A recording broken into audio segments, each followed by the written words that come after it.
Meeting to order. I will start with the roll. Twyla Jones. Here. David Albright. Here.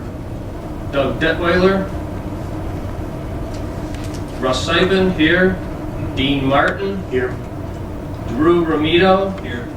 Genevieve Spira. Here. Jay Magnus. Here.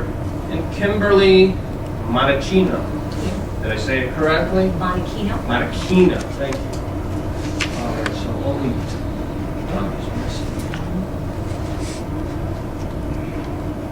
Well, I want to thank you all for being here and being here on time. That's outstanding. We're able to start on time. We are going to start with audience participation. And I see that, Sally. Sally, you are the audience.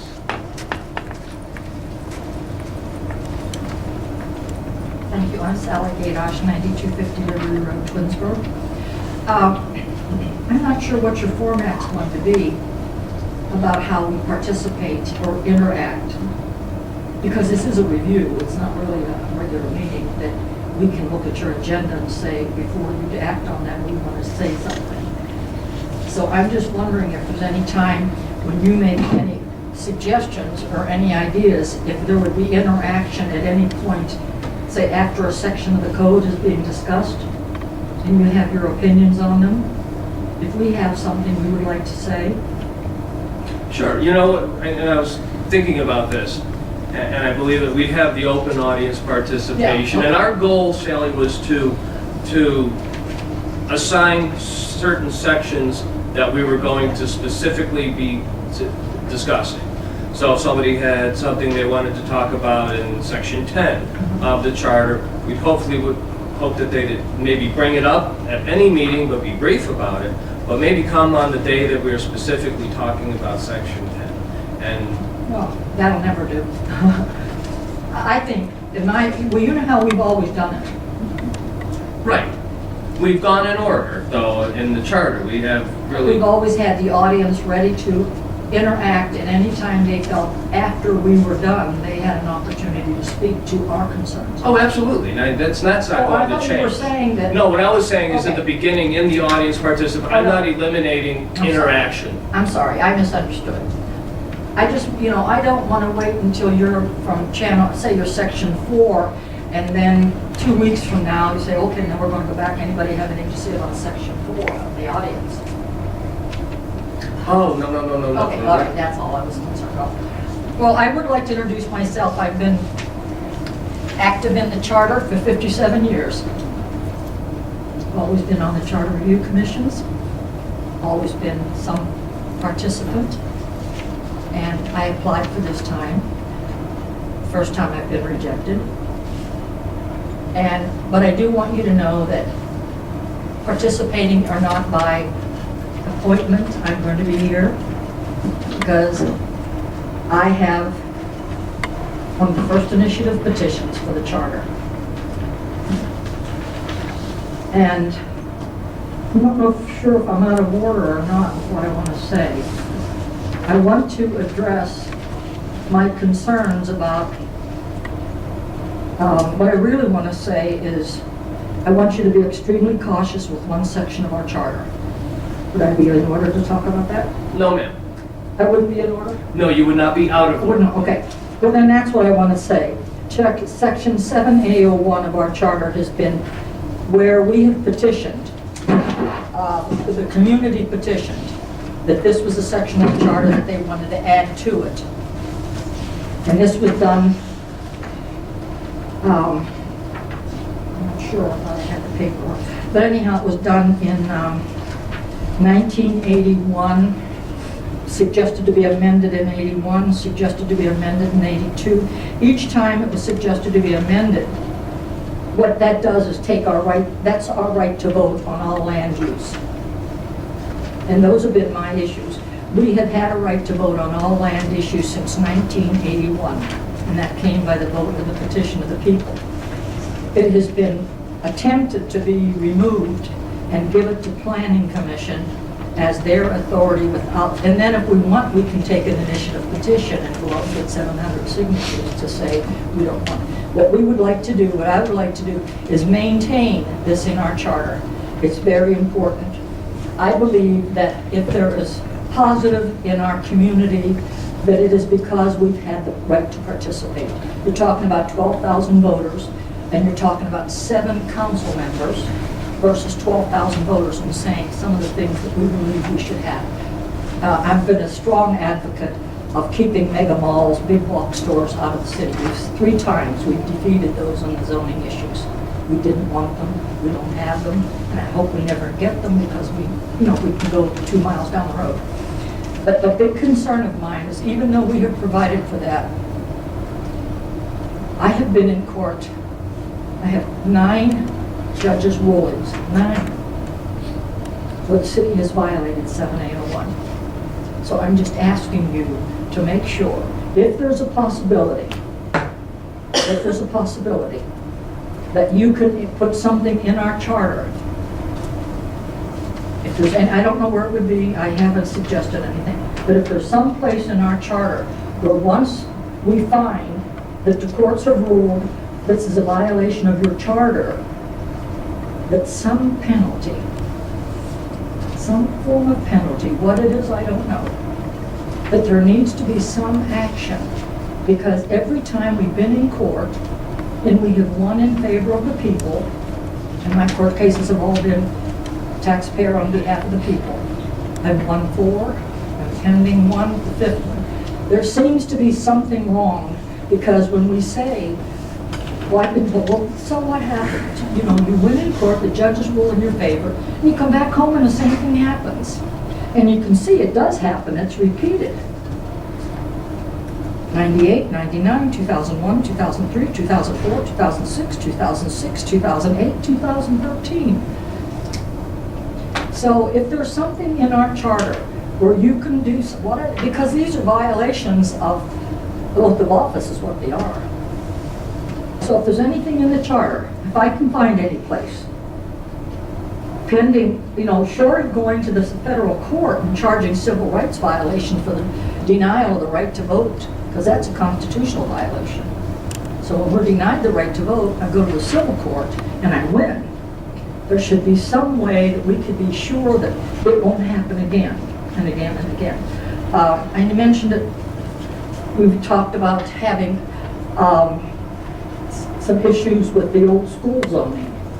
And the comment was made publicly, if you don't like it, sue us. We've been sued before. That's not the answer. It's not an answer. Or go to the prosecutor. That's not an answer. We have to hold this administration and this council responsible. When we have a zone and we have a charter that provides for our protection, we have a right to get it without having to go to court. It's expensive, $60,000, $70,000 it's costing me so far. And I'm going to spend whatever I have to. It's going to protect this city from being abused by government. And all of my lawsuits have been government abuse of power. And all the lawsuits I've won have been, yes, that is an abuse of government power. They can't take your right away to vote. So we come back home and we vote. We go back together, we come back home and we vote. So I just want you to keep that in. These are issues that I'm going to share with you. These are documentations. So if you think there's something in the charter, some place, I don't know what it would be. I don't know what it would be. I don't know what the penalty is if it's a federal violation, and of course civil rights actions come in and say this is a civil rights violation. I don't know what the penalty is at that point. Maybe if we look, we might find something that would give us a little hint of what we could do locally. Russ, you've been on the Charter Oversight Committee. I brought the violations to your attention. Mm-hmm. And the answer is we have to listen to the law director. Well, the law director wrote the legislation that provided for the action, and then the Charter Oversight Committee says, we don't have any power. Isn't that what I heard? Well, I think when the Charter Oversight Committee was created, they have no power. It was meant to more or less point things out. But do you need hopefully power? Before they have. I'm not sure you need so much power as you need courage. See, no, we don't agree with that. Go back to council and say, well, the law director said, well, we don't agree with that either. There's nothing wrong with saying you don't agree with the law director. Sally, I'm going to ask that when we address 7A01, which I don't believe, it's not going to be this meeting, and I'm not even sure it's going to be the following meeting, but I believe that we will have a meeting that's probably a little focused on that. Okay, fine. I just want you to know this is something that I am going to be watching. You knew it. I'd like to have another option other than having to struggle through the courts to get this. So if there's something you can suggest as you read this, why maybe I thought this was a good idea to talk about. As you read through the charter, you might say, well, this is a good place. Here's a good place for me to say something. Whatever. Okay? And lastly, but not least, I hope you got the books on charters.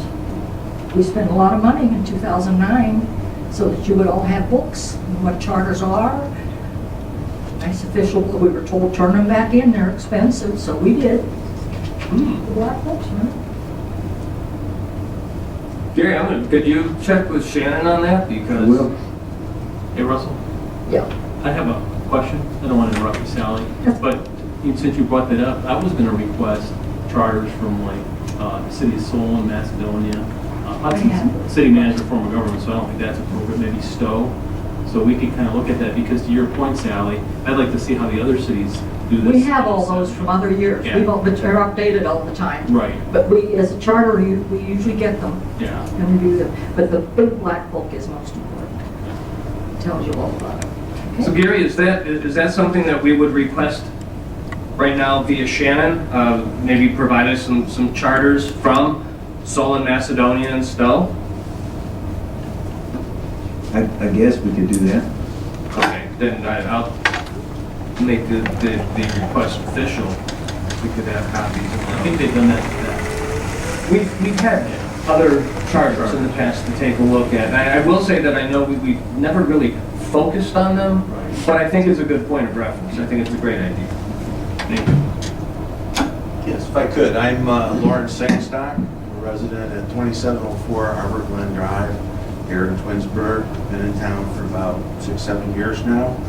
And I just want to let the commission know that I'm over on videotaping the sessions. They will be available online on the website for active citizens of Twinsburg, which Mrs. Gadosh is the statutory agent, and I'm a trustee for. We're just trying to develop the process of getting information online on the web so that people can see the commission meetings, and see what people's thoughts and ideas are, and that's why I'm over here. I'm also got 22 plus years experience in government finance, and in 4 or 5 different communities, and well aware of different charters, things of that nature. I do have some ideas on the charter that I'll pass along as you get to those sections. My big interest obviously is in the finance areas and reporting and trying to move our community a little more toward transparency and getting information out onto not only cable 9 but also onto the internet so that a lot of people have access to it, and it's also a historical archive for meetings. I do and appreciate all of you folks serving. It's a very large duty you have and a very sacred duty to allow for self-governance of our community, by our community, and you folks are very important and a very integral part of that process and plan in keeping our charter in an enforceable and transparent form so that our government can be responsive to us and answer to us, the ones who are responsible for creating it and for supporting it. I decided to introduce myself so you don't know it's just some guy in a wheelchair over there taking pictures. And I will be watching it heavily. I have a keen interest in my own government, so thank you. Thank you, Lauren. And Lauren provided me with a great transition into the next topic, and that is transparency. And I know that I don't know if we had a miscommunication, but I'm going to put this to a vote. When I had told everyone how we had done charter reviews in the past, I said we read the charter, and someone had suggested very well that we assign some sections as homework, and that is going to be what we talked about. But then when I mentioned tonight to somebody that we were going to read it, they said, well, I didn't think we were going to read it. I thought we were going to do this. And I'll tell you the one thing that reading the charter, while it is a dry document, no doubt, the one thing that it does while this is being recorded is it does ensure that everyone out there knows that we read every single word in the charter. And that really is our job. It's not as time consuming as some people think it may be. I'd be happy to start off, but I am going to put it to a vote.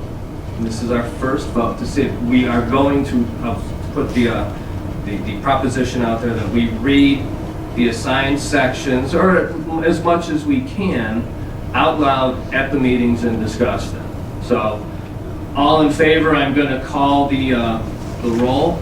Just answer with a yes, you agree with that, or no. Twyla? Yes. David Albright? Yes. Russell Sipin, yes. Dean Martin? Yes. Drew Ramito? Yes. Genevieve Spera? Yes. Jay Magnus? Yes. And Kimberly Monachino? Yes. All right, awesome. Thank you. You guys are great.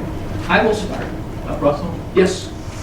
just as a point, I think before a vote, we should have a discussion.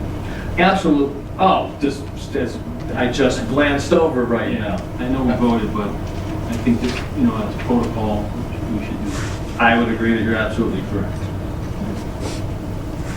So, shall we start? Would you like me to start off? Are you a good reader? You be the judge. I'll start off and somebody can pick up at a certain point. So I'm going to start with the preamble. We, the people of Twinsburg in the county of Summit and the state of Ohio, in order to secure for ourselves the benefits of municipal home rule and to exercise all the powers of local self-government under the Constitution and laws of the state of Ohio, do hereby adopt this charter for our city. Article 1, Name and Boundaries. Section 1.01, Name and Boundaries. The city of Twinsburg shall be a continuous body politic and corporate with the boundaries, powers, and authority to change its boundaries and annex other territories contiguous thereto to the manner authorized by the general laws of Ohio and the charter of the city of Twinsburg. But no territory shall be detached from it, nor shall the city be annexed to any other municipality without the consent of a majority of its electors voting on such question. Such question shall be submitted to the electors in such manner as the council shall by resolution or ordinance prescribe. And this was amended November 2nd, 2004. Is there any discussion or anything that jumps out in that section that caught anyone's attention? There being none, let's proceed to Article 2, Form of Government and Powers, Section 2.01. The representative branch shall consist of a council elected by the voters of the city, which shall possess the legislative powers specified in this charter. The voters of the city shall also elect a mayor, who shall be the chief executive officer of the city. The city shall have only such other officers as are provided for in this charter or in ordinances enacted hereunder. That was amended November 3rd, 1981. Is there any discussion there? Section 2.02, Powers. The city shall have all the powers, general or special, governmental or proprietary, that may now or hereafter lawfully be possessed or exercised by municipal corporations under the Constitution and general laws of the state of Ohio. The powers of this city shall be exercised in the manner prescribed in this charter, or to the extent that the manner is not prescribed herein, in such manner as the council may determine. The powers of the city may also be exercised, except if a contrary intent or implication appears in this charter or in the enactments of the council, in such manner as may now or hereafter be provided by the general laws of the state of Ohio. Any discussion? We shall continue. Article 3, the council, section 3.01. Council, number and terms. All the legislative powers of the city, except as otherwise provided by this charter and by the Constitution of the state of Ohio, shall be vested in a council of 7 voting members, 5 of whom shall be elected from wards and 2 at large. The mayor shall be considered a member of council pursuant to section 4.05B of the charter. Council members elect shall assume office at the first regular meeting of council in December, next following their election. The regular term of council members shall be 4 years, except as follows. Wards 4 and 5 and council member at large, 4-year terms elected in 1977 municipal election and thereafter, wards 1, 2, and 3, and council member at large, 2-year terms elected in 1977 municipal election. 4-year terms elected in 1979 municipal election and thereafter. That was amended in November 3rd, 1981 and November of 1985. Any discussion on that? Yeah, I'm confused as to why does it have the 2-year terms elected? I believe that was started when they were to stagger the elections, so that you didn't have every term coming up all at once. You're right. And then thereafter, it's all 4 years. But for that first time, they wanted to make sure that every ward wasn't running an election. So it's done and over with now, so all terms are 4 years. Does that make sense? Right. Does it need to stay in there? Is there any reason that it's 1977? I guess that's a good question. It struck me as we're definitely past the 1977 election. That's a good point. I don't know if we want to keep anything in there for posterity, but Are they all now 4-year terms? Right, they're all 4-year terms, but I think that gives you a point of reference for when these alternating 4-year terms started. So I think, if anything, that would be the reason to keep it in there. well, it is a point of reference, and you're absolutely right.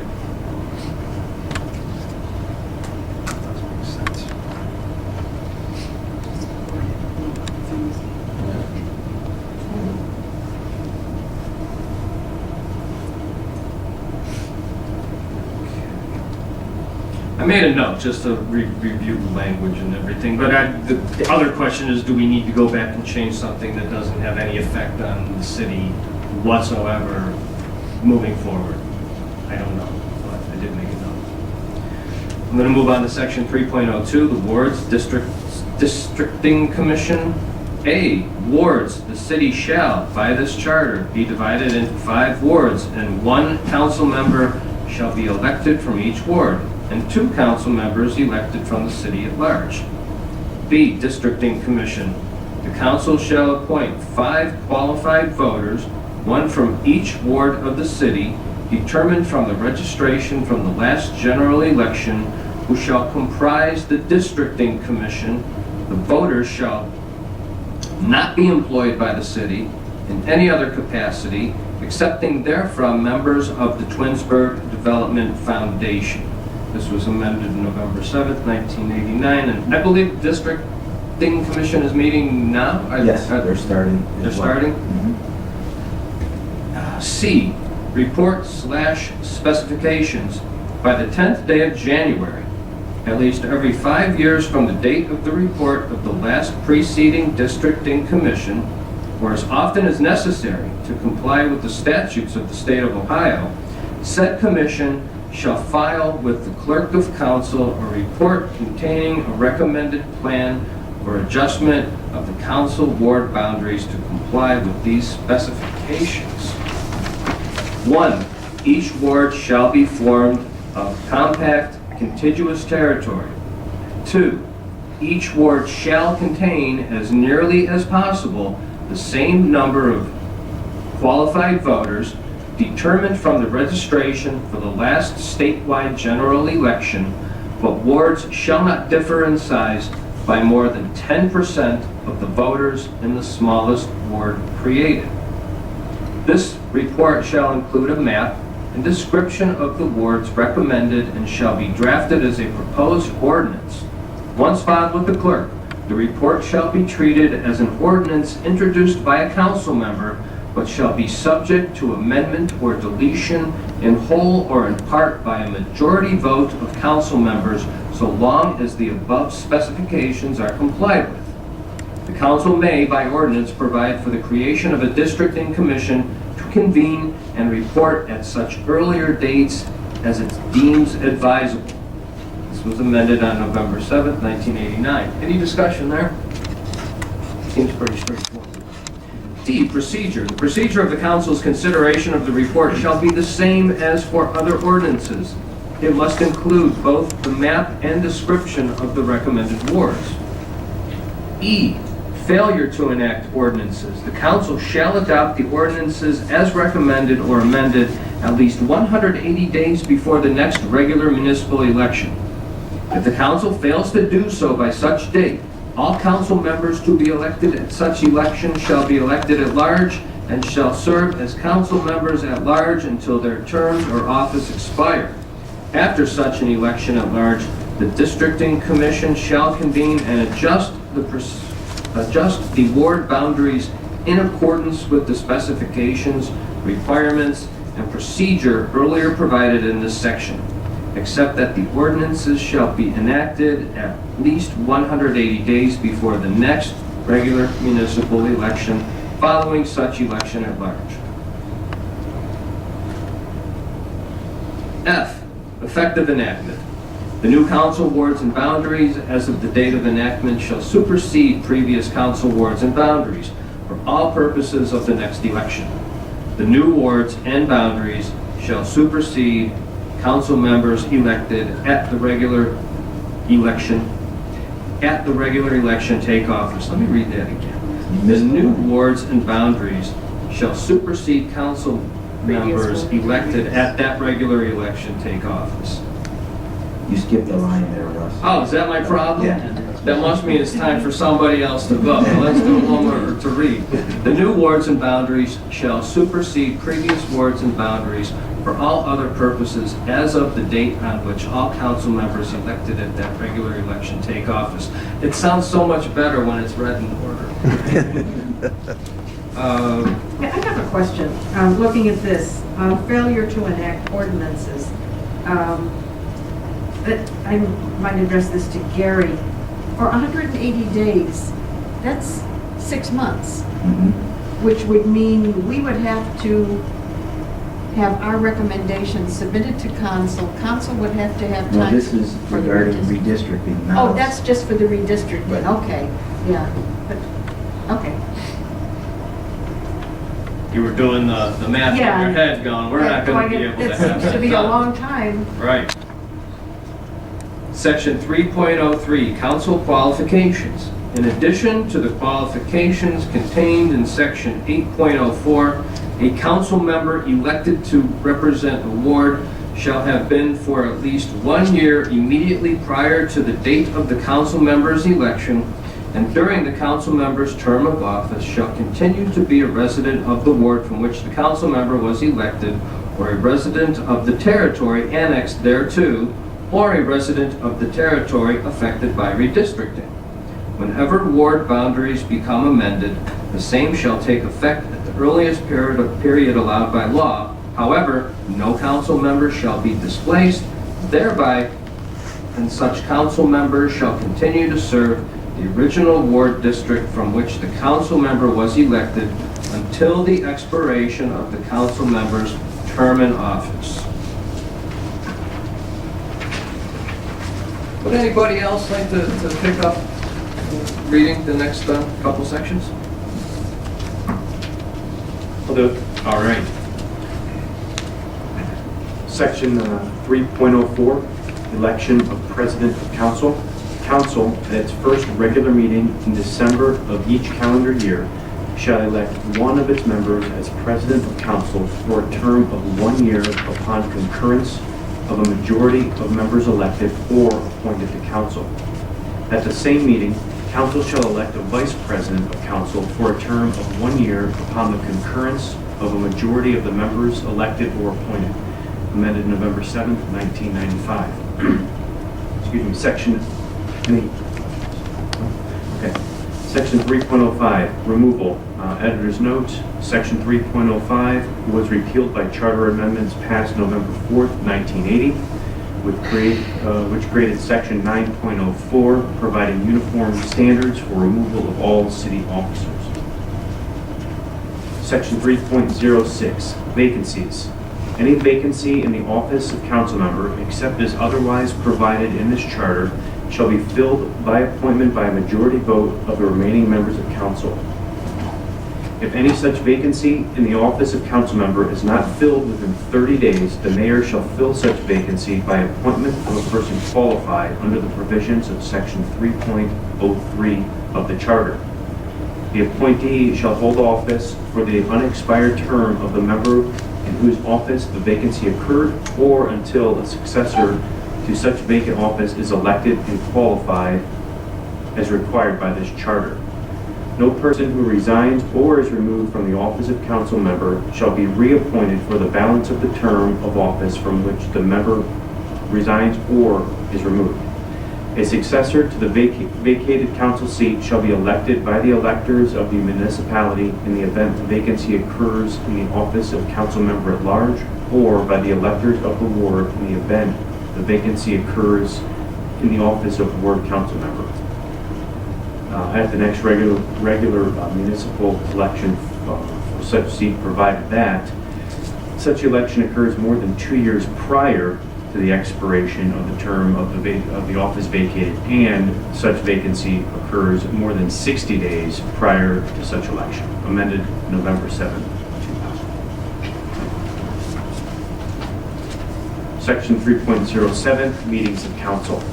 All meetings of council shall be open to the public and in accordance with section 121.22 revised code of the state of Ohio. A, regular meetings. At the first regular meeting of council in December of each calendar year, the council shall convene and organize at the council chambers of the city. Thereafter, the council shall meet at such times as may be prescribed by its rules, regulations, or by ordinance, except that it shall hold regular meetings on the second and fourth Tuesday of each month, providing that when a regular meeting date falls on a holiday or holiday eve, council or due to other extenuating circumstances may by motion reschedule such meeting date. Meeting shall commence as close as possible to published start time. After the first meeting in July, the council shall not be required to hold another meeting until the last scheduled meeting in August. Amended November 6, 2000. Sure. Russell, I have, I'm not sure how you want to do this, but I do have, I guess, something that I'd like us to think about on this section. Absolutely, bring it up. So when it says regular meetings on the second and fourth Tuesday of each month, I'd like to be able to open this up for discussions somewhere along the line, because when I look at the second and fourth, I know some cities have their meetings on Mondays instead of Tuesdays. And just like we're meeting on Monday, and I think, I have a lot of friends and neighbors that travel. So sometimes they want to come to a council meeting, but a Tuesday or a Wednesday is really rough. Monday, sometimes a lot of people leave on a Tuesday, okay? The other thing is the mayor, sometimes the mayor has to go to Washington DC or has a meeting in Akron, so sometimes if they would have the meeting on a Monday, the mayor might be available at the meeting. And also council people, depending on what council person does for their livelihood.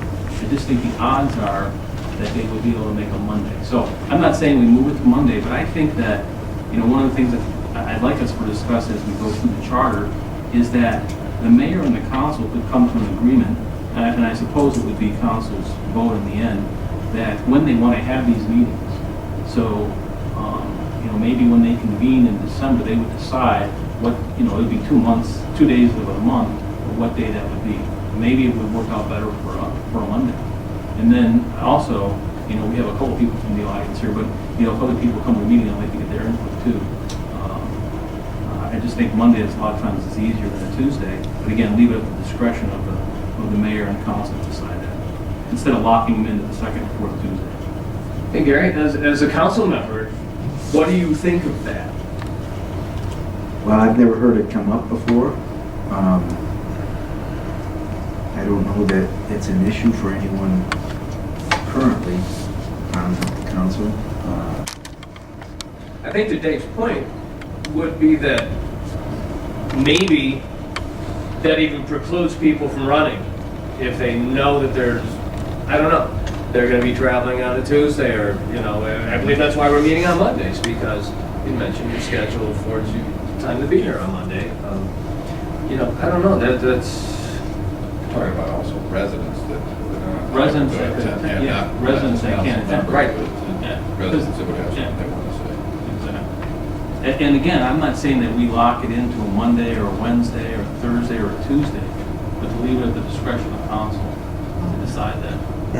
And so the charter will give some flexibility. I'm writing this down.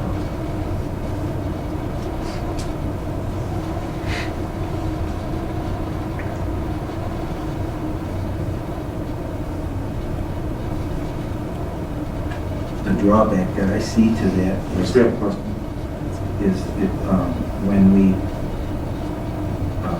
when you don't have it on certain times, then you better make sure you're posting it and advertising it. That involves some other things. Right, like But I'm not saying that you would move it from a month to month. What I mean is, in December, council would decide for that year what days they're gonna have their meetings. So the council would vote, you know, and they would decide on it, maybe in a caucus, and then say, okay, we decide our meeting's gonna be the second and fourth Tuesday of each month, and that would be it for the year. You know, then maybe the next council comes in, and, you know, I think the mayor has to be part of that discussion too, because if you know, I know our mayor had to go out of town sometimes, and I don't think she missed any meetings, but you know, there's some issues that come up, it's just for Washington DC, the odds are probably better that you make a Monday meeting than a Tuesday, you know, or a Wednesday meeting. So, I'm not saying. I'm feeling that the mayor will probably be here, then you should definitely bring that up. One pushback you may get on, or what may come up, maybe it's not even a discussion that will come up here, is Monday's usually federal holidays, so you're kind of, so I could see someone saying, making an argument, well, we don't want to set meetings for Mondays because that's when business is closed. And I'm not saying we decide that tonight, you know, I'm just saying that we Yeah. have more discussion on it, maybe talk to council members, if the public wants to speak on it, mayor. And maybe they'll say, hey, second, but I know other cities do have meetings on Mondays instead of second, third, fourth Tuesday, so. Okay. Possibly, I don't know, Gary, as our representative from council, is this something in your report you could mention and maybe get feedback? Yeah, I will ask them. One thing I'm going to ask too, everyone, is that if you're bringing up an idea like that, for Shannon, who is doing the minutes of these, say who you are, just so she I knows. think Shannon probably knows my voice because she probably goes crazy in her office from our other meetings we have on Twinsburg, but it's Drew, you know. Thanks, Russell. She's probably thinking, oh no. Ross? Yes, sir. Just as a point of information, a lot of communities that do meet on the Tuesdays or the Thursdays or the Wednesdays, you know, if you look at it from an administrative standpoint, a lot of times I think that you want to look at it and say, hey, usually where I've been, the mayors usually call for staff meetings. They try to have those before the council meeting at some point in time. And if there are any last minute changes to legislation or issues that they feel administratively they should submit to council, they would have time to respond to it, where on Mondays would be kind of tough because they'd have to meet Friday. Right. And then if there were any changes at the last minute, they'd have to do them Monday, which wouldn't leave a whole lot of notice time for a council. And, you know, I think the dates, when you put them in the charter and you don't leave them to the flexibility of a mayor or council, at least everybody gets used to the fact that the citizens demand those meetings on Tuesdays, or you can demand them on Thursdays or Wednesdays. But if you start letting mayors and councils decide when they're going to have their meetings, even at a caucus the first of the year, they're going to change all the time. And so every year, how are you going to know what they are unless you get into that and you're here at each meeting or whatever? So, you know, I think that that's why a lot of people in charters dictate. Those are the meetings that the citizens demand. People's schedules and stuff are always going to vary. You're never going to pick a perfect day, but that's just my perspective. Thank you. Yes, Sally? Okay, back to 1990. It was that way, Drew. It was that way. The council made the decision. It says that therefore council shall meet at such times as may be prescribed by its rules, regulations, or ordinance, except that it shall hold regular meetings at least twice during each calendar year. And it was amended in 2001 by the vote of the people. But it was that way. Thank you. Not such a bad idea after all.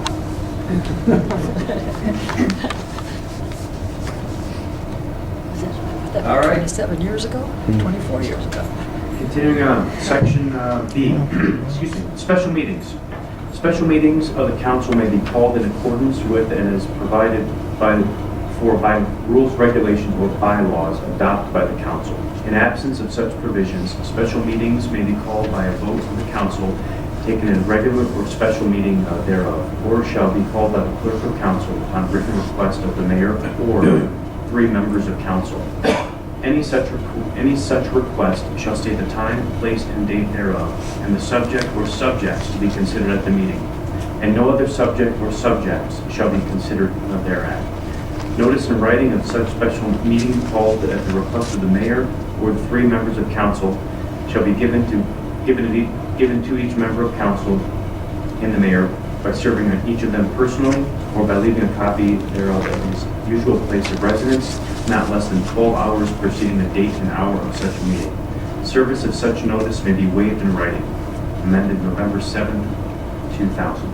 Russell, one thing on here too, if I may, it says by leaving a copy thereof of this at his, I guess his is a word that can be used in our language, can be a his or her, so I don't know if we need to change that, but it says his usual place of residence, not less than 12 hours preceding the date and hour of the meeting. It's either them personally or leaving it, but, I think all council now has an iPad, don't they? I'm not sure if this is outdated, it should be, even an email.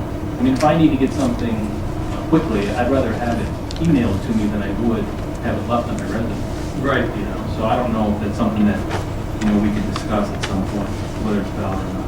Yeah, I think you bring up a good point, and I thought the last charter review caught most of these his and things like that, but maybe a few snuck through here, but, in this day and age with email, maybe, you bring up a good point.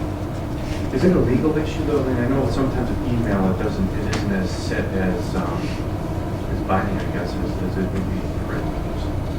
Russ? Oh, yes, ma'am. Actually, this is one of the items that we definitely wanted to bring before the Charter Review Commission, is the postings that we have to do, not just in this section, but there are other postings that we have to do publicly, and advertising for bids and positions.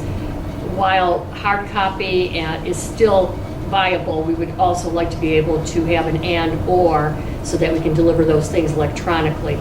I believe that with this council that we have now, everybody would probably prefer to have it delivered electronically.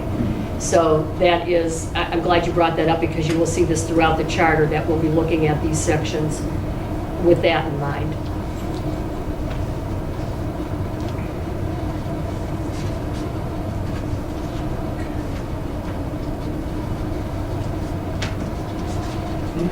Okay, wait, Laura. Yeah, one of the things I would just recommend to the commission is that find out, if you can, the statistics. And I don't really reference this in communications amongst the administration and council, but when it comes to communications with the general public, be aware that not everybody decides to come to City Hall or to go to the public library to find out what's going on at City Hall. If you're going to do those kind of postings, make sure it is at least done at the city's website concurrently, that there's notices on meetings, and keep in mind that not everybody in this country has either a phone or the internet, and they do usually look at the news media. That's one of the reasons, at least I've always been told, that if you have bids and things, you publish them out there in writing, because not everybody, believe it or not, has telephones and access to the internet. Even though I know it's available at the library, people that look at it and have the electronic devices think that that's a great communications media, but not everybody has access to it. So depending on how inclusive you want to be when you say notices to the public, keep those in mind, and also things to the website. But the nice thing about emails, I will admit, is their date time stamping of all those communications. So when you go to court or you have legal issues, which you want to keep those in mind, those are important things to think about. So be cautious when you're doing that, so that the public doesn't get cut out of the communications loop. I don't think we consider eliminating the current forms of publication, just giving them also another way to get Okay. information. Well, that would make sense. Which isn't available at this time. Right. All right, continue. Section 3.08, quorum. 4 members of council shall constitute a quorum to do business, but a lesser number may adjourn. Section 3.09, rules and journal of council. Rules and journal. Council shall adopt its own rules, regulations, and bylaws, and shall keep a journal of all of its proceedings. The journal shall be open for public inspection at all reasonable times. Voting upon any ordinance, resolution, or motion shall be by roll call, and the vote of each council member shall be entered on the journal. Council shall elect its own committees, and committees shall elect their own chairpersons. No committee shall consist of more than 3 council members. B, clerk of council. The council shall appoint the clerk of council. The clerk shall attend all regular and special meetings of the council and keep record of its proceedings and all the rules, bylaws, resolutions, ordinances, and motions passed or adopted, which shall be subject to the inspection of all persons. All persons interested, sorry about that. The clerk shall authenticate all records, documents, and instruments of the city of which authentication is proper for that purpose. Shall have and use a seal, which shall be the seal of the city. Failure to affix the seal shall not affect the validity of any instrument. That was amended November 2nd, 1976. Russ, just a point of information. That Journal of Council, I've mentioned that to some folks that, number one, as you're going through this, don't make an assumption that the city is doing everything that's in that charter. They should, but I've been unable to find a, quote, Journal of Council. And the reason a Journal of Council is valuable is for researching of past legislation, past actions of the council as a whole. So we look at it and say, well, we have minutes and we have legislation, but we don't have a journal chronologically listing everything and what it pertained to as what this city council did. Going through, if you've ever done it, and researching every one of the minutes, every one of the pieces of legislation is like a real, rabbit trail all over the place, where when you have a journal of this council, which is like, think of it like, I'm trying to think some of the things that people keep, like diaries. It's like a history, a moving history of what council and what the council does, which those are our primary representatives.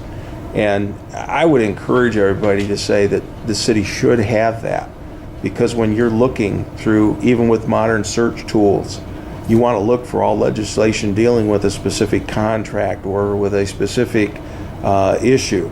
When all the ordinances pertaining to A took place, it's a monumental undertaking for anyone to do out there, particularly the administration themselves.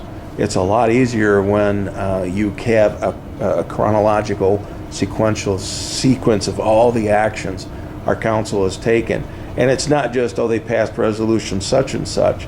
If you look at the agendas, they have all of the titles and the headings.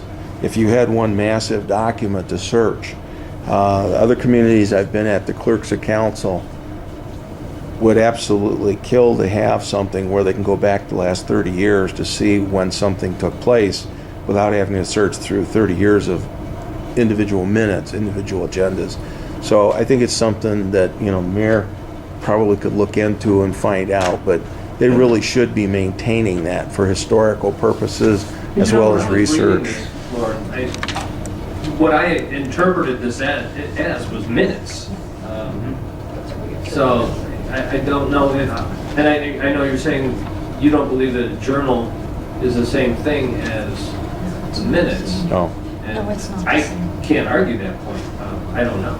Yeah, well, there are journals out there. If you check with other communities, you'll see what they are. Well, just so you have a historical background of what we've done here in the city of Twinsburg for as long as I can remember, we have volumes and volumes of the historic records of the city in agendas, minutes, and the legislation with exhibits. And those are all in chronological order. We have books for every single year.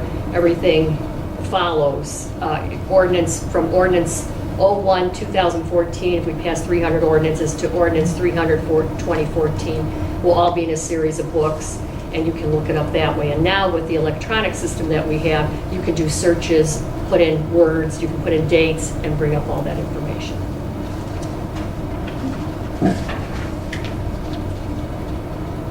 Russ, just a comment on that. Would it be helpful in that section if there was a working definition as to what that would entail when we say the word, keeping a record of, a little bit more information to make it clearer? That may not be a bad idea.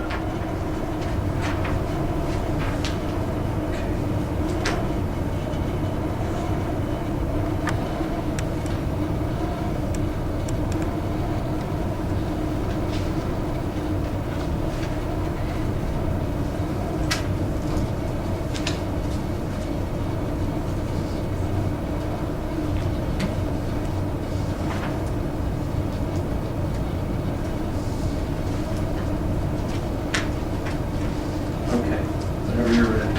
Okay.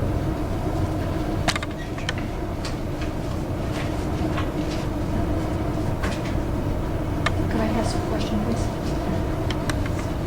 Hey, Russ, Sorry. Sally? Oh, Sally, I'm sorry. If I'm not mistaken, Lauren, in our research, if I'm not mistaken, exactly what you're saying is what we had. There was a place in the website where there was the ordinance, the action, and the actual vote of each council member. Right, and that's Have you another seen that? issue, yes, that's an Okay, issue that was too. eliminated. I don't know when, but there was a time when you could look at an ordinance and you could see exactly what action, who took what action, what council member voted yes and what council member voted no. It was not just passed. That was Right. excellent. It's been changed. And I'm That not was sure on the what. website, Sally, or is that information still available via hard copy somewhere here? No, it's on the internet. It was on the internet. Right, Did you see it? I saw where they had done that previously, but I think what Sally's talking about, and I forgot to mention that, thanks for Right. reminding me, but it's kind of a pet peeve. If you look at most communities, when they take action on legislation, when they do a roll call vote, videoly, it says, you can see that somebody voted yea or nay. But on the records and on the actual minutes, it does not specify who voted how. It just says passed 6-1 or passed 7-0. So when you have a dissenting vote, when you look at a document, you're confused as to who actually voted for it. And I think If it that passed the journal 5-2. concept clearly says that any action by the 7 council people should be memorialized in the minutes to say this piece of legislation was enacted and this person voted yea or nay, this one voted this way. And it's just the way it's always been done. It was done that way at a point in time in the city. Yes, it was. And then it was stopped, and it's currently not being done. If you look at a set of minutes, you'll just see something was approved 5-2 or 6-1 or 7-0. You have no idea who the dissenting vote was and or what that person may have said regarding that no vote. Okay, well, I came on council in 1991, and although I haven't seen it since I've been on council, I know that I have seen legislation from years previous to that where they had the council member's name listed and how they voted, a yes or no, but it was right on the legislation. It wasn't anything separate, a journal or anything. It was on the legislation, and at some point that was changed, and as I said, it's never been that way since I've been on council. But I believe, if I'm not mistaken, some point in the law, it does require that that it shall be recorded as yeas and nays. Right. It shall be recorded as yeas and nays. And it's not 5-2 passed or just passed. It's been at 5-2 passed, and it's gotten sometime even passed. It could have been 4-3. But there was a time, and it is although our charter, I don't know if we can change or if the charter is in conflict with state law, but I do know that in courts don't like that type of pass. Right, What do you because they mean don't know. passed? How many people voted for this? It's supposed to be recorded as yeas and nays. And I think that's state law. I don't know if it's in our charter. But we do have how many voted for and against. Well, Yeah, I was gonna say, someone could Yes. probably make the argument that if you're recording the yeas and nays, that's the yeses and nos, the 5-2, whatever. But to your point, I understand. Hey, you don't And know one how time somebody there was- voted. Yeah. Right. Russ, You know? could we maybe table this until we can get the law director involved? Right. Because until we know the law, I don't know, just kicking the can. I believe at one time even the council members' names were listed Yeah. on the old Yeah, that was a long time ago. resolutions. And it was yay, or nay. Yeah. I think that's sometimes. So not say that in the next section, 3.10, Pardon me? like it says that. The next section. Go to the next The next paragraph. section, We continue reading. Let's take a look and see if we Yeah. can find. Yeah, let's it. read section 3.10. Okay, The next ordinances and resolutions. All legislative action by the council shall be done by ordinance or resolution introduced in written or printed form, and on the passage of each ordinance or resolution, the vote shall be taken by yeas and nays entered upon the journal. But this shall not apply to the ordering of an election. No bylaw, ordinance, or resolution of a general or permanent nature, or granting a franchise, or creating a right, or involving the expenditure of money, or by levying a tax, or for the purchase, lease, sale, or transfer of property shall be passed unless it has been fully and distinctly read on 3 different days, and with respect to any such bylaw, ordinance, or resolution, there should be no authority to dispense with this rule except for a vote of 5 members of council taken as yeas and nays on each bylaw, ordinance, or resolution and entered upon the journal. Whenever council is required to pass more than one ordinance or other measure to complete the legislation necessary to make and pay for any public improvement, Section 9.02 of this charter shall apply only to the ordinance or other measure required to be passed, and not to any subsequent ordinances and other measures relating thereto. Ordinance or other measures providing for the appropriation of the current expenses of the municipality, or for street improvements positioned for by the owners of a majority of the footfront of the property benefited, and to be especially assessed for the cost thereof. And emergency ordinances and measures necessary for the immediate preservation of the public peace, health, or safety in the municipality shall go into immediate effect. Such emergency ordinances or measures must receive a vote of 5 members of council, and the reason for such emergencies shall be set forth in one section of the ordinance or preamble. All other ordinances or other measures, except those subject to referendum, shall go into effect upon passage, or at such other time as may be provided therein. No action of the council in authorizing the surrender of any of its power, or in granting any franchise, or in contracting for the supply of the municipality, or in its inhabitants of the product or service of any utility, whether municipally owned or not, shall be taken as emergency measure, except as otherwise provided in this charter. The adoption, rejection, amendment, authentication, and recording, time of taking effect, and the signing of every ordinance, resolution, bylaw, or measure shall be in the manner provided by the laws of the state of Ohio, as the same applies to cities. John should record the vote.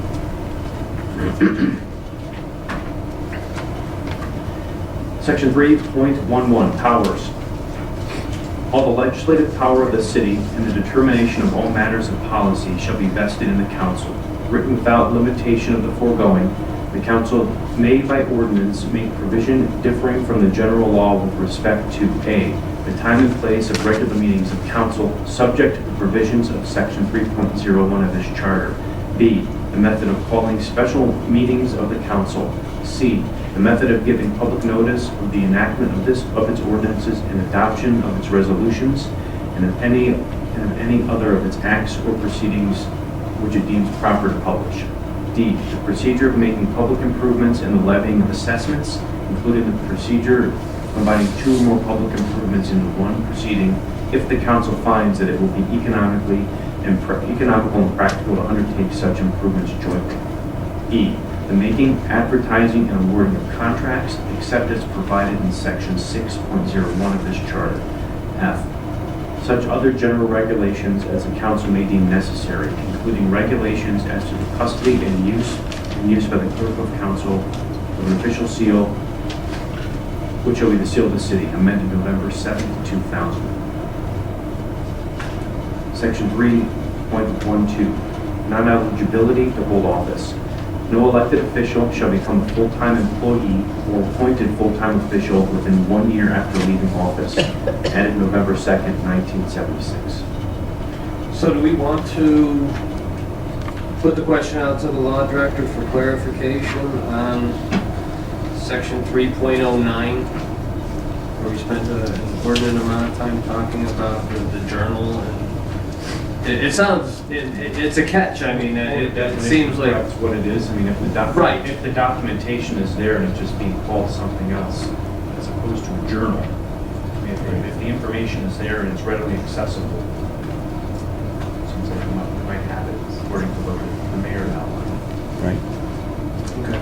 But there's also the question of the recording of the votes, which, speaking from my position as a voting member of the city of Twinsburg, I would find helpful if I was reviewing council members to see what their positions were on certain Right. items. How do you know? I think that is a good type of information to have available. I mean, I agree with you. I think voting records need to be public, and I'm Absolutely. going to bet you any money that they are somewhere. But no, I totally agree with you. So I think we do need. And it's really not clarified here. I mean, it's saying, taken by yeas and nays on each bylaw, ordinance, or resolution, and entered upon the journal. The question is, of course, is it journal another word for minutes in the way it's used here? Because minutes. Are the actual votes of who voted on each one on the actual resolution though, just not in the minutes? Is that He's what we're doing that? saying? I don't mean, if think you look so. at the actual The resolution and ordinance, I don't see so-and-so the voted vote this. by each According council. to the charter, it sounds Not like on legislation. you just have to take yeas and nays. I guess the question I have is, and I'm sure they must have checked with the law, but we can check with the law director to make sure that covers the law. You know, if we want to add something to that and say we want to know who voted. The other side of that is the cost to that. You know, I'm not sure how much it would be, but we'd have to record all those things. We'd have to have somebody record it. It would take time. And, you know, over a year of ordinances and resolutions, you know, how much would that cost the city to be able to have to do that? How much time would Shannon or whoever would do it? You know, that's. I don't think it would take that much time, I don't though. If know. they, right on Yeah. every ordinance, Yeah. could have a section where they just automatically put in the council people, and she could. And you as- check Yeah, as it's just they a were check called, mark. check, Right. Or Yeah, it's just a yay, check mark. nay. And I don't know. And it was what like that at one cost much. time. I would just like to That should be. have an answer on that, though. I mean, her time and you know, how busy she is. They have to have somebody else do it, because she doesn't have time to do all that. I don't know. I mean, those are just questions. I mean, Right. I'm not saying I know what it is. Hey, Russ, one thing I would, and again, I know we always look at these things when we're talking charters, but, you know, everybody needs to realize that charters are laws. You folks are actually going to propose laws that we as citizens, if we want to change something, get the vote on. And I think this is a case where, as a citizen, I really do want to make sure that our charter, specifically on things like the Journal of Council, if this ability to search all these records and stuff is available on a database at City Hall, then I think you need to start and bring the charter up to the modern era of electronics. Let's put it on the website. I want, as a citizen, to be able to go in there and do my own research. Now we're talking about a method in which the city could actually save itself some money by opening up things of that search capability online. Let us go in there and do what you can do here online, because the more that we as citizens do online will actually save the clerk time. If you look at, you know, and I've always been a proponent of this, that every record, if it were put into nowadays we call it like the cloud, or it's on a huge database somewhere, if you put that information available out there, where if I want to see ordinance 27-2013 or 2012, I'd be able to go and just get it and print it. I don't really need to be sitting there and doing a public records request. I want to see this ordinance, this resolution, this policy, this procedure. Put it online. Let's get with the modern age of electronics and have it available so that people don't have to do record search on really common sense things. And then again, if you have a piece of legislation and you know how it was passed and how it was voted on, that's important to everybody. I mean, it's done federally, state, most every place, and I think it needs to be enforced that way here too. So, you know, when you talk to the law director, ask him what his opinion is, but also keep in mind, this is whatever you folks tell them and what the people want. So it's not just what they agree or think, it's really what do we want? I'd like to see the electronics availability of these things online. Anyway. Would you like me to pick up, oh, I'm sorry. I just wanted a clarification of the journal. I have a note on that. Okay. Yeah, So I would, Because it does mention journal here, right. and what exactly is a journal as opposed to minutes? And it doesn't Something mention should minutes. Yeah. Nowhere, I don't think we've read minutes anywhere we've read journal. That's why I'm interchanging the two, but you know what, maybe I'm wrong. Maybe there should be some definition or clarification. Two places I was at, they did it. Would anybody like to read section 4? Every day? Article 4, the mayor. Section 4.01, election of mayor. The mayor shall be elected by the popular vote of the electors of the city and shall devote full time and attention to the discharge of the duties of the mayor's office. Amended November 7th, 1989. Okay, Tina, I want to interrupt you. I have a question on this, because I read the minutes from 2009, you know, all those minutes, and there was a lot of discussion on the primary. Okay, but I don't see, unless I'm missing it, you know, I read this thing a couple times. So I really don't see much on the primary. Okay, so it just says election of mayor. It's there. Where is it at? It's under elections in the section in the back. Yeah, it is in here.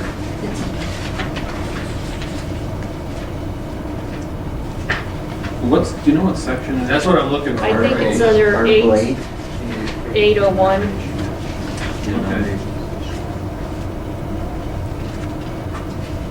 Third paragraph, Candidates for the office of mayor right there. yes. 2 candidates receiving the highest number of votes. Okay. Did you decide on a month? It says 90 days before the general election. Is that right? That's February. I guess I'll wait, because I have a couple of questions, and I'll wait till we get to section 8. Thank you, Melissa.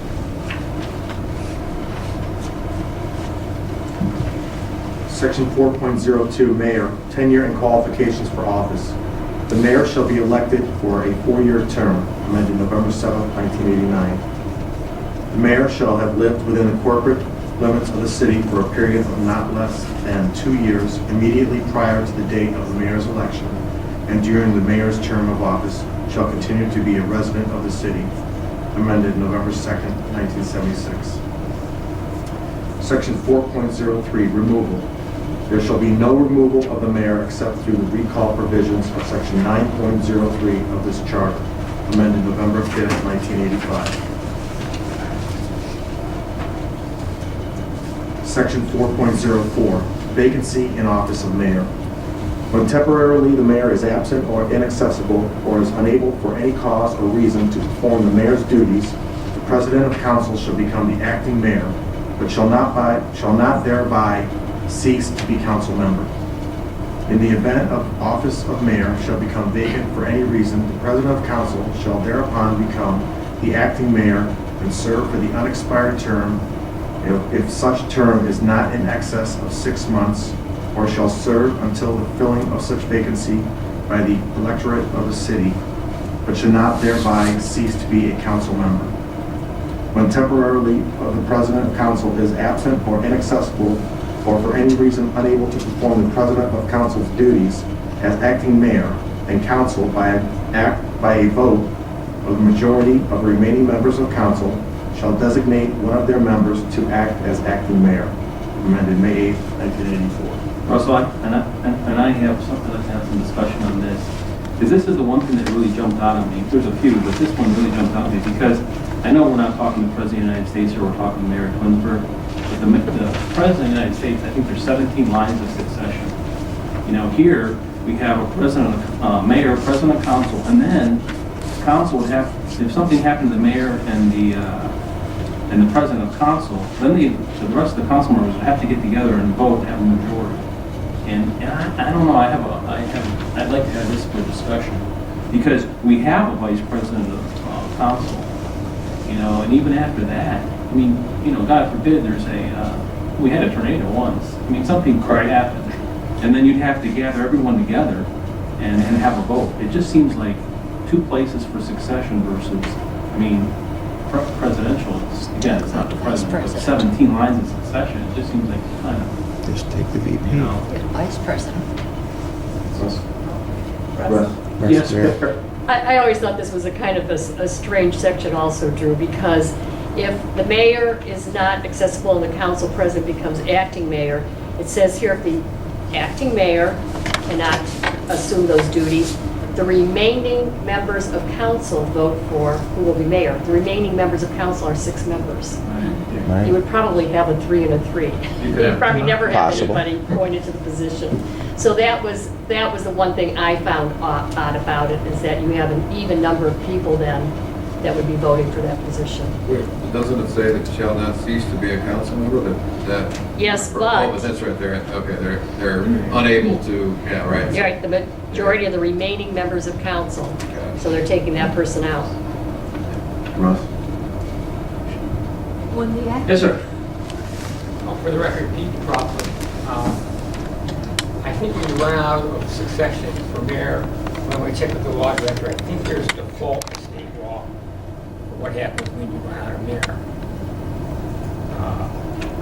President of council and vice mayor.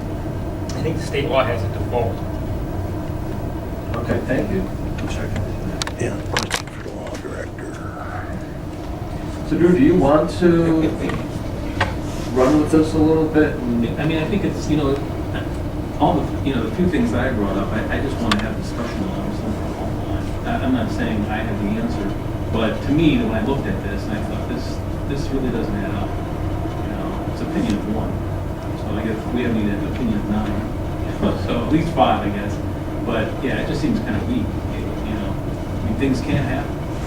Well, I know I read in the Twinsburg Bulletin that this was a topic of discussion too, and so I think it's been talked about by someone, somewhere. It's been brought up. Yeah, and I think it's a good area, and as I understand, in some cities, they have the legal counsel to the city. In this case, it would be Mr. Maestros, who also would be in succession until the time a vote could be taken, at least. Is he going to be attending these? I thought he was, man. He will be attending, I'll probably be on one week Monday, and he'll be at the next Monday. Okay. And this is one of the sections that he was going to be bringing before the commission.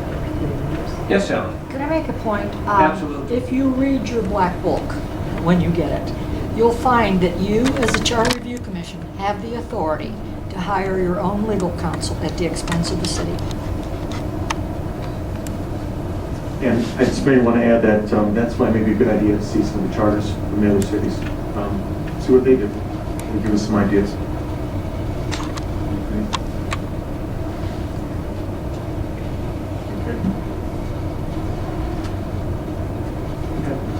Section 4.05, Mayor, powers of the mayor, executive. The mayor shall be the chief executive officer of the city. The mayor shall supervise the administration of the city affairs and shall exercise control over all departments and divisions. The mayor shall be the chief conservator of the peace within the city and shall see that all laws and ordinances are enforced therein. The mayor shall be responsible for the preparation and submission of the annual estimate of receipts and expenditures and appropriate measures, and shall at all times keep the council fully advised as to the financial condition and needs of the city. The mayor shall recommend to the city such measures as the mayor deems necessary or expedient. The mayor shall see that all terms and conditions imposed in favor of the city or its inhabitants in any franchise or contract to which the city is a part are faithfully kept and performed. Subject to provisions of the civil service regulations and the provisions of this charter, the mayor shall have the power to appoint, promote, discipline, transfer, reduce, or remove any employee of the city except those required by this charter to be elected and those whose terms of offices may be fixed by this charter. The Director of Public Safety, the Director of Public Service, and all appointed officers shall serve at the pleasure of the mayor. Members of all commissions shall serve at the pleasure of the council. The mayor shall review annually the wages of all city employees and appointed officers of the city and submit the mayor's recommendations to the council. Unless otherwise provided for in this charter, the mayor shall execute on behalf of the city all contracts, conveyances, evidences of indebtedness, and all other instruments to which the city is a party. The mayor shall have custody of the seal of the city and may affix it to all said instruments, but the absence of the seal shall not affect the validity of any such instrument. The mayor shall be recognized as the official and ceremonial head of the city government by the governor for military purposes and by the courts for the purposes of civil processes. The mayor shall have his or her official office at the city hall.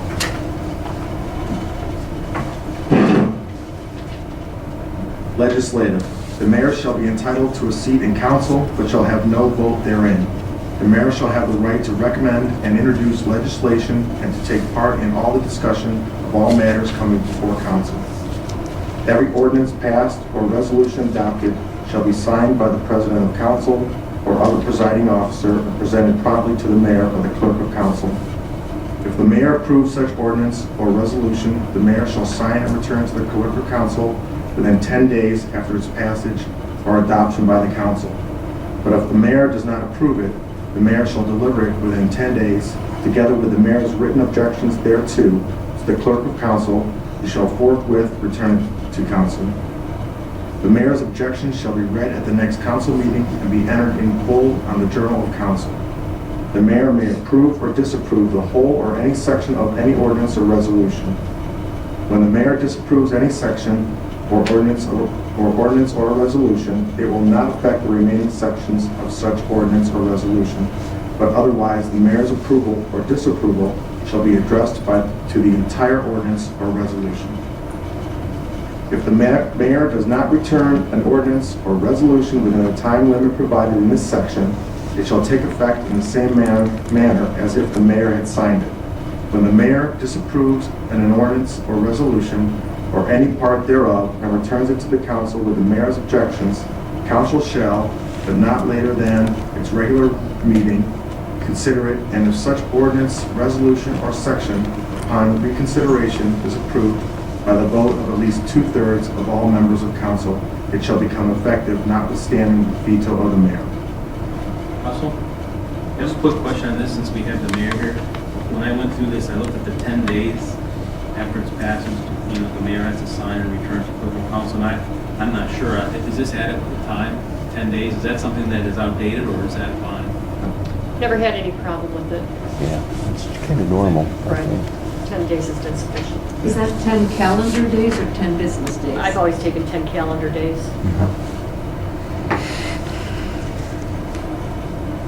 Judicial. The mayor shall have all the judicial powers granted by the general laws of Ohio to mayors of cities, unless and until other lawful provisions shall be made for the exercise of such powers.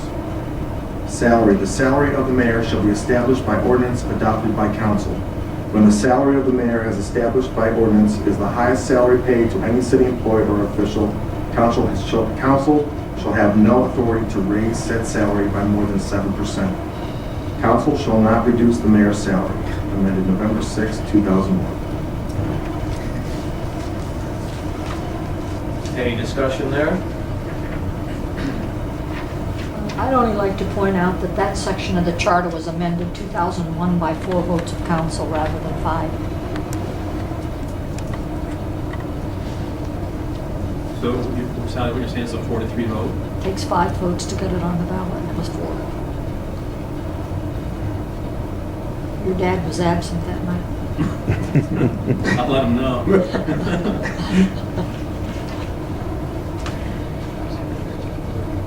Hey, Russ. Yes, Lord. I know they haven't talked about it, but here in Ohio, you have probably like what you would call 2 major forms of government.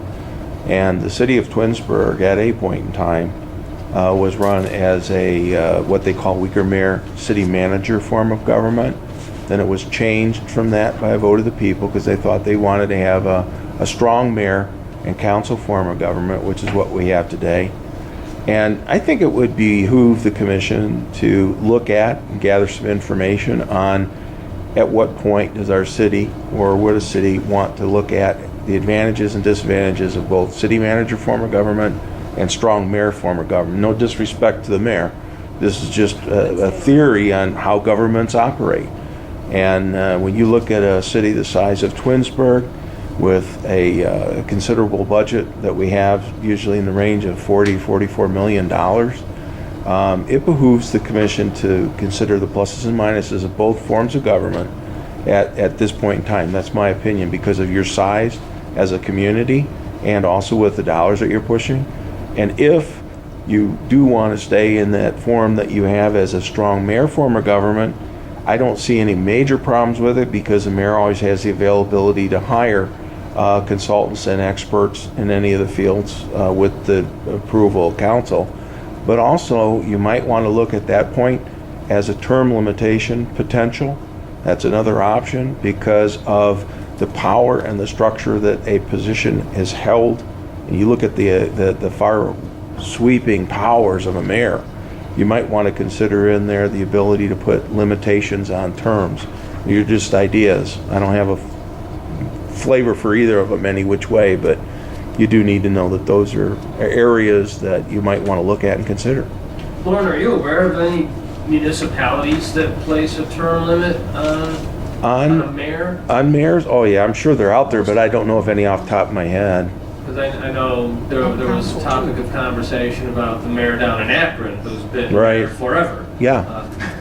Well, it's just when you look at municipalities, and I'm trying to be independent here. In other places I've worked in I think 5 communities, 3 of which had city managers and 2 of which had strong mayors. In this part of Ohio, it tends to lean toward a strong mayor form of government. Obviously, every 4 years you have an opportunity to retain or get a new mayor in. You know, it's just, if you look at the amount of power and stuff there, I think that it behooves you to make sure there's some kind of change. You need other people in there looking at what's going on in your city, because you can get such a deep dug in administration, so to speak, that you never really can see how and what your community's doing. Well, when you talk about the power that a mayor has, is it any different from the power that a city manager has? Yeah, quite a bit. City managers, you know, it's very comparable if you look at a city manager versus strong mayor, except that a city manager, I'll be honest, if you look at them, a lot of times they usually run in 5 to 6 year stints, and it doesn't mean they can't run longer, but usually city managers have a lot of responsibility and a lot of authority to operate the community, but they answer directly to the council as a whole, not just to like the mayor per se. So it's and you also have a lot of professional credentials. When you start dealing with, you know, 8 labor unions and you start dealing with the aspects of a community this size, if anybody here, you just become mayor and all of a sudden you look at that, how do you operate it? Well, you're dependent on a lot of your law director, your department heads, but you have to come up to speed, you know, in operating that way, where a city manager, normally that's what they do and their whole existence. Pardon? They have to be certified. You know, Lauren, I think yeah. you bring up a good point that, you know, people on their own on the charter commission could look up the pros and cons, the city manager with the form of government. I grew up in Bedford where we had a city manager form of government. And the biggest issue I have is that the city manager serves at the pleasure of council, which could be 4 people because it's the majority, whereas the mayor serves at the pleasure of the whole city, as elected official. So I don't like, you know, my personal opinion is I wouldn't want to take the power out of the hands of the people. Because that's why I like the mayor form of government better. But I think you bring up a good point, and everyone can, you know, look at the 2 different forms of government and research on their own. So you had Dickard as your city manager back in the day. I grew up in Bedford Heights. We were fortunate we had a really good mayor. Right. We did operate under a city manager for years. Right. And when we changed from city manager to mayor, the ballot was written so that the mayor was already, as soon as the city manager form of government was voted out, the mayor was immediately put in, which was contested in court because it was one ballot. Do we want a mayor form of government, and do we want this person? And it was contested in court. I don't remember. I know how it ended. He got to How be did it mayor. end? It was Tony Parisi. It was done by referendum, if I'm not mistaken. It was done by referendum. And that means that the people in the city signed petitions, and Right. it became an ordinance, and council had to put it on the ballot. I believe it was referendum. And by the way the referendum was written, that if we go from city manager to mayor form of government, this person who is now, so to speak, weak mayor under city manager will become strong mayor in the new government. That's how it happened. Yes, ma'am. I wasn't around back in the 70s, at least in government here. I was in the city part of that time and during the 80s.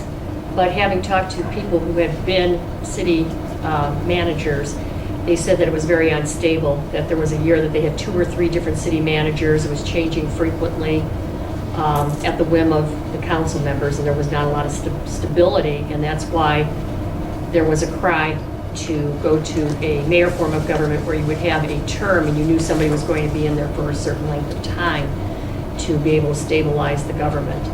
And that was my understanding of why there was a push to go to the mayoral form of government and why it occurred. Thank you. Your father was city manager there for quite a while, wasn't he? I was in Missouri. You're dating me. Yeah.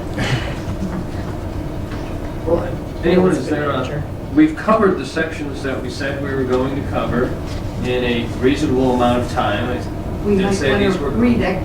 Pardon? We might want to read Article 5 just to get rid of it because it's all of one sentence. Knock your socks off, go right ahead. Okay. Article 5, City Manager. Editor's note.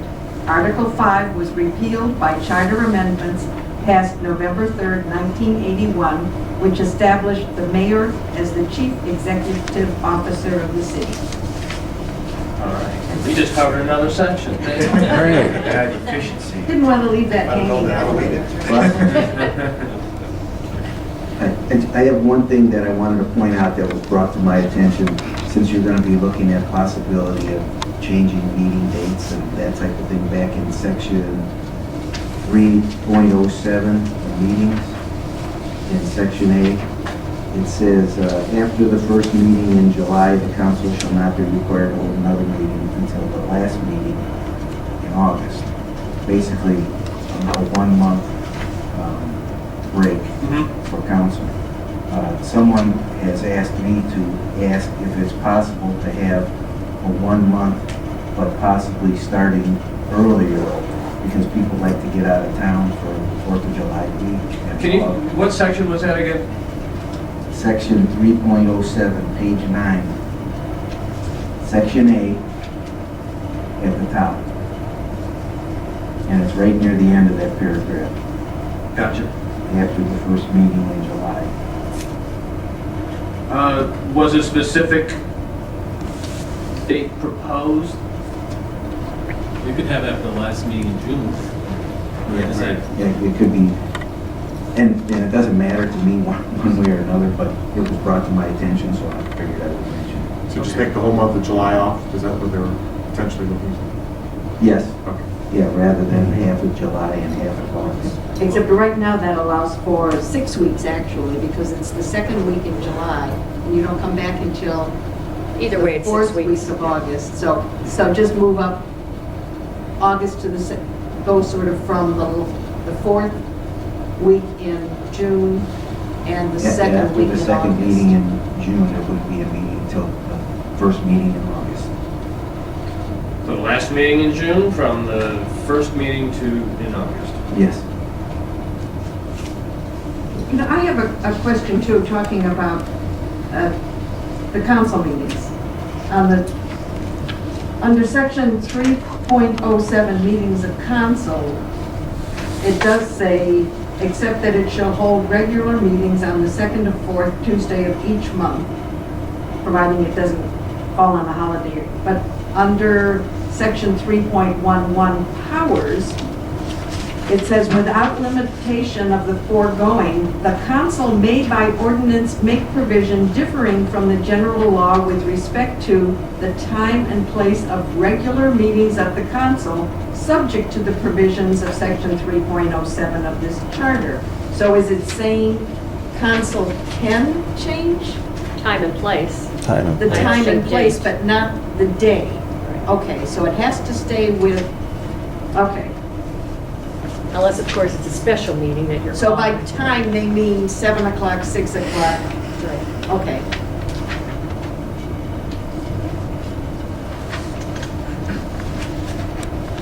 Okay, so, run over a few things here.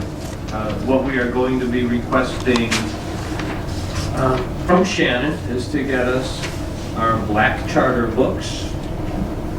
We're going to request if we can get the charters from the city, if available, Solon, Macedonia, and Stowe.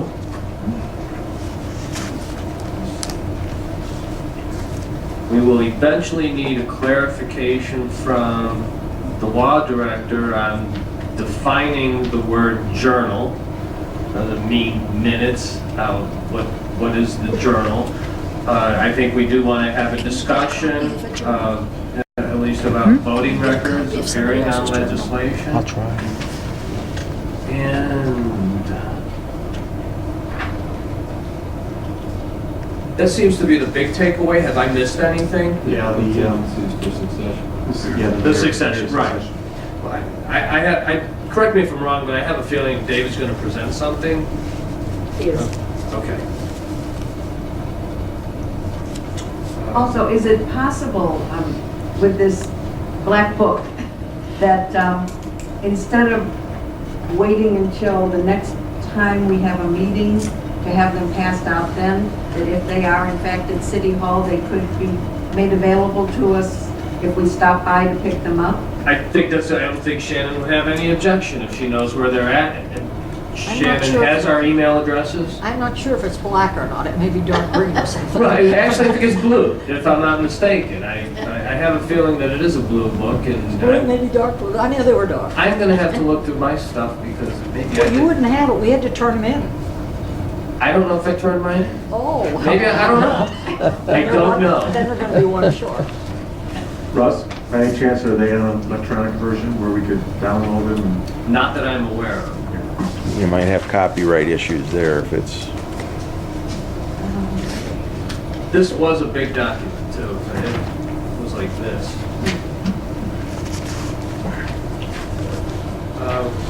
And we New have a business. problem with the next Monday, too. with our- Right, yeah, I'll set the next meeting. As far as new business goes, what I'd like to discuss at the next meeting, which will be held on Monday, February the 24th, because the 17th is Holiday. President's Day and City Hall's closed. 7 o'clock. I'd like to go over sections 6 and 7.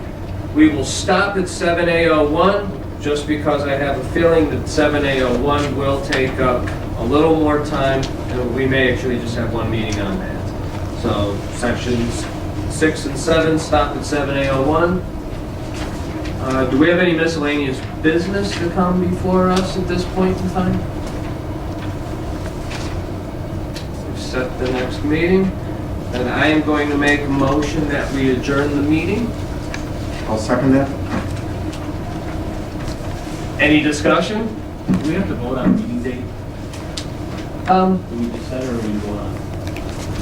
I mean, I don't know if we need discussion on it. I don't think we have to vote on a meeting date, but if I won't there be is here a on the problem, 24th. Yeah, I won't be here on the 24th. okay. All right, can everyone else make?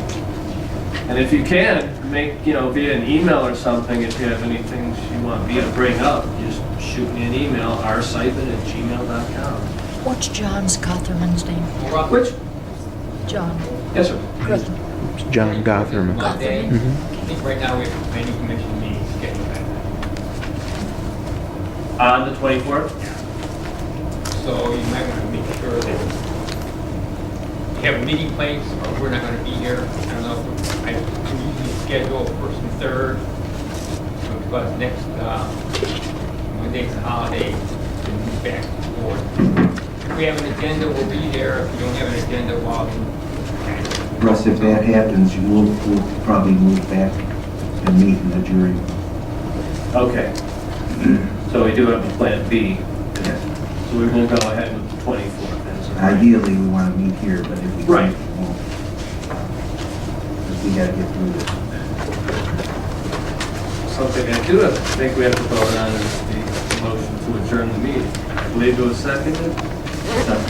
All right, I will call the roll. Twyla Jones. David Albright. Yes. Russell Seifert, yes. Dean Martin. Yes. Drew Ramito. Yes. Jenny Sparrow. Yes.